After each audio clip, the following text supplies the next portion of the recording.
I have been sitting here for about an hour doing take after take, trying to come up with a way to talk about what is one of the most jaw droppingly, insanely idiotic things I have ever heard, and that is that there is a new crop of Gen Z woke college kids that are getting a hold of Osama bin Laden's manifesto called A Letter to America and reading it and thinking that he is some kind of kindred spirit because he was sided with Palestine against Israel and they do too, and so they're now trying to come up with, they're now trying to recast Osama bin Laden as some kind of inspiring, heroic Che Guevara revolutionary type person or something.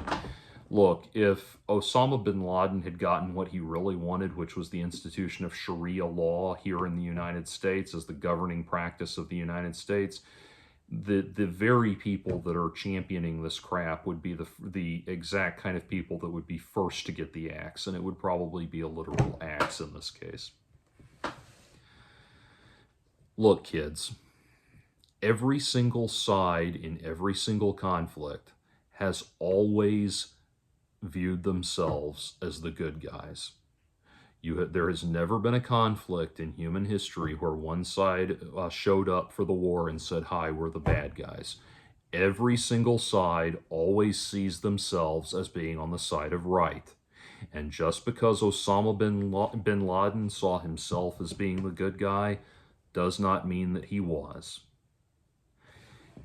What is really and truly terrifying and scary is that there are now college age kids in this country who will try to argue, try to draw some connection between the 3,000 people who died in September 11th and the brutal, oppressive colonial origins of this country. They think that this justifies this. It does not. It's absolutely insane that they think that it does. This whole experiment in woke thought has gotten so utterly ridiculous that it's not like they're trying to shift the Overton window. They've gone from shifting the Overton window to just kicking holes in the wall. Every ridiculous cockamamie idea was leading up to this point.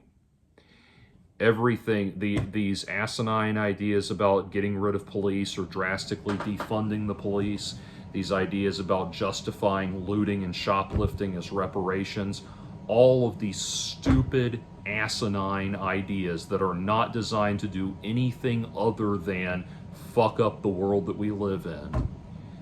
All of these ideas were inevitably going to get us to this point. It's not even a slippery slope from point A to point B. It's a 90-degree vertical drop from point A to point B. So I'll tell you something, kids. I was there, or I should say I was alive on September 11th, 2001, and I was old enough. I was a senior in high school, so I was old enough to have enough of an awareness of the world around me to understand the gravitas of that. I was changed by that. Everyone in the classroom with me that watched those towers come down was changed by that, and the whole country was changed by that forever. And we were, as a country, we were unified against Osama bin Laden.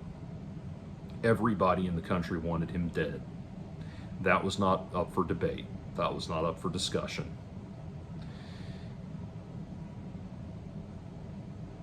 Liberals and conservatives were united for a very short time, were united in a way that we had not seen in a very long time and would not see again, because George W. Bush would invade Iraq, which had nothing to do with 9/11, and that would just reignite the left-wing, right-wing divide, and we would never be united on anything ever again.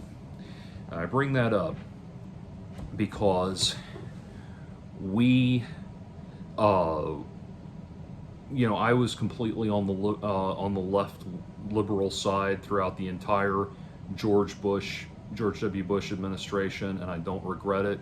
I stand by everything I believed.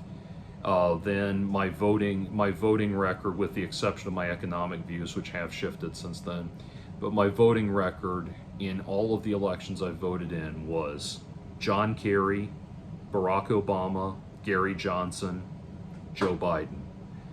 And while I would like to keep voting Libertarian, I will continue voting Democrat until it is completely, for whatever reason, it is completely impossible for Donald Trump to ever be president again.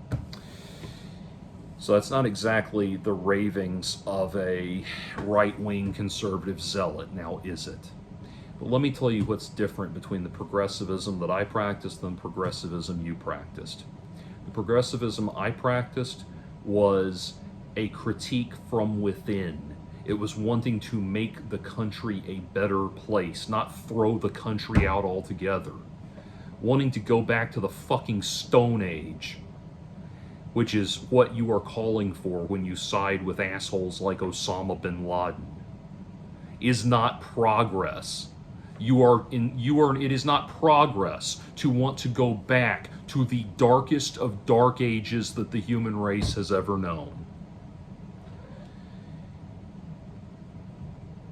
And one after another, just one after another of these stupid ideas has been put on the table. These raving lunacies masquerading as progressivism has been put on the table. And every time the adults in the room have tried to explain why these things do not work, why these are not good ideas, why we already know that these are not good ideas, why you're just being ridiculous and asinine and this is going nowhere. We've tried to offer one intellectual explanation for that after another, and every single time we have, you have thrown all of your toys out of the pram and tried to hold your breath until you turn blue. And the only thing that stops a child from holding their breath and getting what they want by holding their breath until they turn blue is a parent who finally says, you know what, fine, hold your breath until you turn blue, and leaves the room. And when the child realizes that they can't manipulate the adult anymore by behaving that way, that's the beginning of maturity. And that's what we need to start doing with these assholes. No, we are not throwing out the country because you want to hold your breath until you turn blue. We are not throwing out the country. We are not going to throw out the United States just because the United States has done horrible things in the past. Yes, colonialism was very bad. Yes, slavery was very bad. Jim Crow was very bad. All sorts of horrible things that were very bad have happened in this country, but we are not throwing out the country. We are not siding with Osama bin Laden, and you are not owed any kind of intellect. Once you cross into the realm of siding with Osama bin Laden, you are officially not owed any kind of intellectual explanation anymore. The answer just becomes no. So, no. That's literally the only response that these screaming lunatics deserve anymore. Whatever stupid bullshit idea you've come up with to tear down the Western culture, the Western values that you see as being oh so horrible and oppressive, the answer going forward is just no. Now, sit up straight, finish your McFlurry before your father gets home.